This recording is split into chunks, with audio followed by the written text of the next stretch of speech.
בוקר טוב לכם, אנחנו כאן בהורות זה לא פשוט, ואני איתכם כאן ליאת סגל אפשטיין, מארחת את עדי סלי, ואנחנו הולכים לדבר על תאומים. אז אני כמלווה התפתחותית יודעת שתאומים זה לא פשוט, גם כאימא.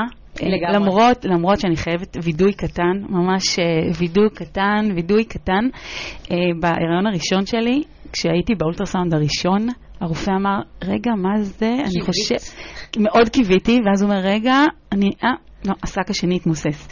ואני יצאתי עם כזאת צביטה, כאילו, הרגשתי, כאילו מישהו לקח לי ילד, ועוד לא היו לי ילדים. אבל באמת, תאומים מבחינתי זה איזושהי מסת נפש, כאילו משהו שהייתי מאוד מאוד מאוד רוצה, לא יצא. אולי. אני לא יודעת, לא מבטיחה, בעלי עכשיו שומע, צריך להיזהר. אבל באמת תאומים, מצד אחד זה משהו כיפי, לדעתי, ואני מניחה שחלק מהמאזינים גם מסכימים איתי, אבל זה לא פשוט. מאוד מורכב. זה לא מאוד מורכב, כן.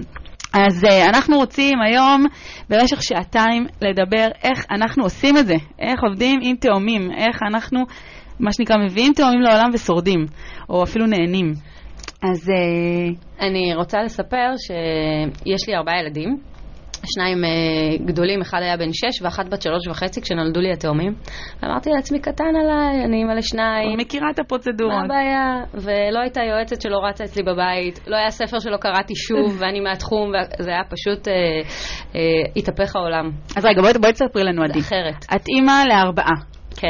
התאומים זה ההיריון השלישי. נכון. דרך אגב, אני יודעת על הרבה זוגות, הרבה משפחות, שבאמת ההיריון השלישי בקלבות זה שאנחנו כבר אחרי 2 הריונות, ובגיל קצת יותר מתקדם, אז באמת יש תאומים. ספרי לנו איך זה. בואי תספרי לנו קצת על עצמך, איך הגעת בכלל לתחום הזה. אוקיי, אז למעשה למדתי תואר שני בייעוץ ארגוני, שכביכול הוא לא קשור, ובהנחיית קבוצות, ולמעשה אחרי שהבת השנייה שלי נולדה, החלטתי לעשות איזשהו שינוי תעסוקתי, והתחלתי להנחות קבוצות של הורים. ולמעשה ככה, איך שאומרים, עם כל ילד הגיע שינוי בקריירה, וכשנולדו התאומים שלי עשיתי איזשהו פוקוס לכיוון התאומים, כי הבנתי שזה באמת תוהו ובוהו מה שהולך שם.